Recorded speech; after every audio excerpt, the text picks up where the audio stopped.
Hello online family, मुझे उम्मीद है कि आप लोग सब ठीक होंगे। पहला मैसेज तो मेरा नीट के स्टूडेंट्स के लिए है। ठीक है, एग्जाम मुश्किल आया, कोई मसला नहीं है यार। अगर मुश्किल आ गया, फिजिक्स मुझे पता है, मैंने अभी देखा भी था, फिजिक्स बहुत टफ थी फिजिक्स। लेकिन घबराना नहीं है, परेशान नहीं होना, बिकॉज कंपेटिटिव एग्जाम्स में अगर कोई सेक्शन मुश्किल आ भी जाए ना कंपेटिटिव एग्जाम्स में, तो घबराते नहीं होते, क्योंकि वो आपके लिए मुश्किल है तो सबके लिए मुश्किल है। ठीक है, तो परेशान नहीं होना। अभी देखते हैं आगे क्या होता है, इसलिए घबराना नहीं है, परेशान ना हो। ठीक है, तो आइए यार, अब आगे बात करते हैं। और हाँ, सबसे पहले अपने आप को कॉन्ग्रेचुलेट करो यार, कि तुमने इतने कंपेटिटिव एग्जाम के लिए, इतने कंपटीशन में तुम बैठे हो, तुमने प्रिपेयर किया है और तुमने अपना 100% दिया है। तो वो चीज मैटर करती है। पेपर कैसा आएगा, पेपर कैसा नहीं आएगा, वो आपके हाथ में नहीं है। ठीक है, पेपर आउट ऑफ सिलेबस अगर आ रहा है, वो आपके हाथ में नहीं है। अगर वो सरफेस टेंशन के क्वेश्चंस दे रहा है, इतने फालतू फालतू क्वेश्चंस दे रहा है, इतने लंबे लंबे एग्जाम दे रहा है, वो आपके हाथ में नहीं है। जो आपके हाथ में था वो आपने किया है। तो अगर जो आपके हाथ में था वो आपने किया है, तो यू शुड बी फाइन। ठीक है, 100% दिया ना, तैयारी की ना, बस ठीक है। और मैं आपको कह रहा हूँ, कंपेटिटिव एग्जाम्स में मैंने जब ए लेवल के एग्जाम्स दिए थे ना, ए लेवल आईबी लेवल था, तो मेरी बारी पे भी ऐसे हुआ था। केमिस्ट्री का एग्जाम बहुत मुश्किल आया था, और उसमें आई थिंक 63 पे ए मिला था, 63 आउट ऑफ 100 पे ए तब दिया था। ठीक है, ये मैं ए लेवल्स की बात कर रहा हूँ। ए लेवल्स और आईबी लेवल सेम ही होता है, लेकिन मैं ए लेवल की बात कर रहा हूँ 2016 में। ठीक है, तो डोंट वरी, अच्छा ही होगा। अब आओ यार, आगे बढ़ता है गोइंका पे। उनका मुझे आई थिंक गोइंका ही है ना उनका नाम, जो एलएसजी के ओनर है।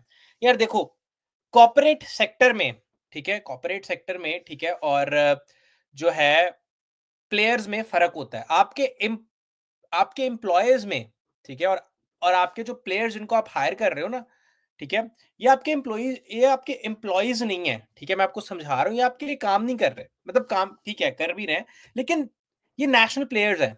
ठीक है, ये कोई आपके काम नहीं कर रहे,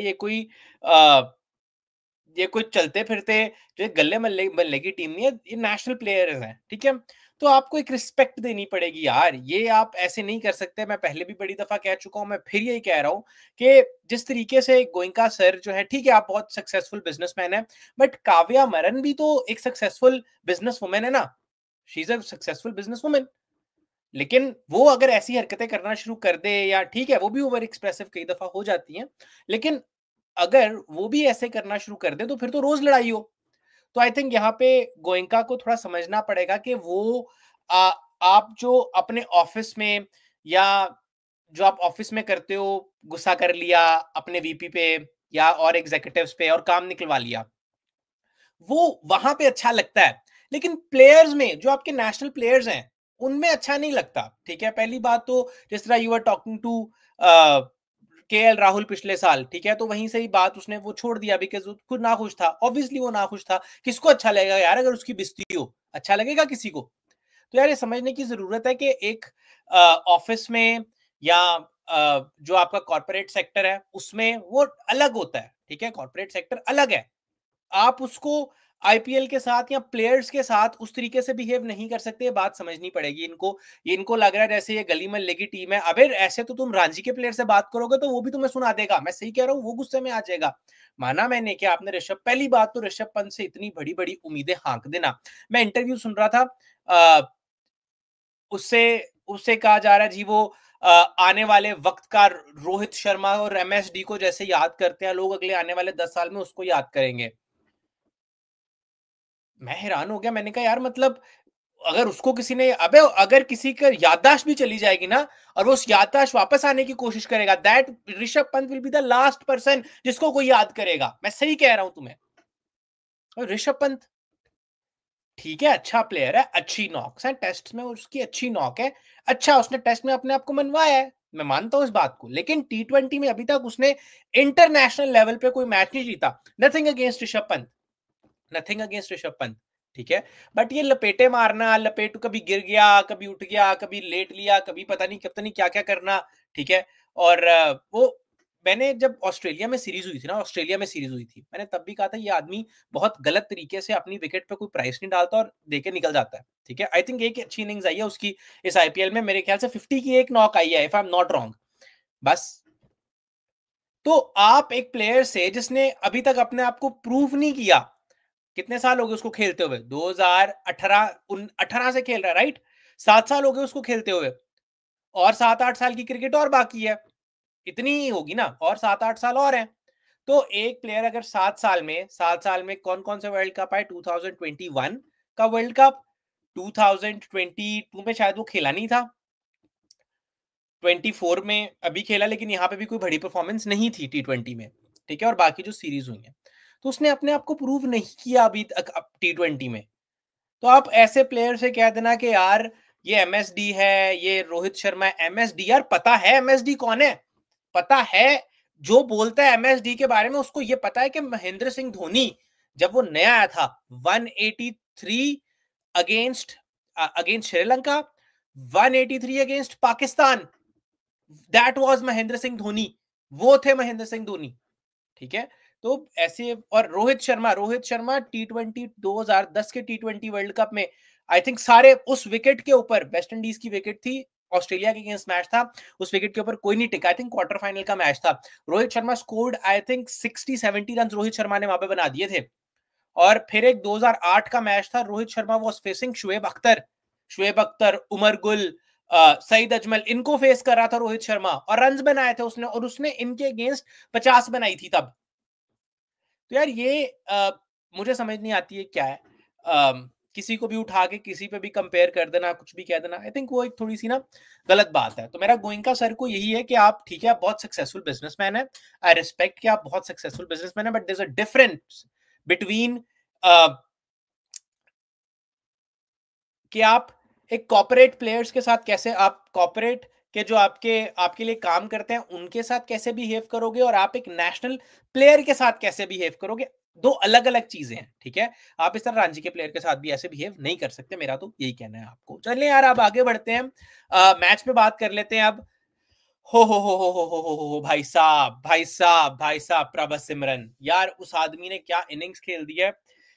शशांक तो वैसे ही मुझे बहुत पसंद है, मैं तो कहता हूँ कि उसको टीम में भी होना चाहिए, शशांक। और मुझे एक चीज जो मैं अक्सर कहता हूँ यार, शशांक के टैलेंट के साथ जस्टिफिकेशन नहीं होती है। 15 गेंदों पे 33 रन जो खिलाड़ी बना रहा है ना रेगुलरली, जस्ट इमेजिन करो अगर वो खिलाड़ी ओडीआई खेले, या अगर उस खिलाड़ी को चांसेस मिले, हम सिर्फ पूरे साल में 20 दफा, चलो 15 दफा, हम पूरे साल में 15 से 16 दफा शशांक को इन एक्शन देखते हैं, जिसमें से शायद वो 8 या 9 दफा ट्रेंड करता है, ठीक है? तो यार, एक ऐसा मुल्क जिसकी आबादी 100 करोड़ आबादी है, 100 करोड़ की आबादी में, जब जहां पे रोहित आ रहा है, विराट आ रहा है, हर रोज रन बन रहे हैं, अय्यर हर रोज रन बना रहा है, तो अगर शशांक वहां पर 3 या 4 दफा ट्रेंड करता है तो लोग भूल जाएंगे, कोई याद नहीं रखेगा।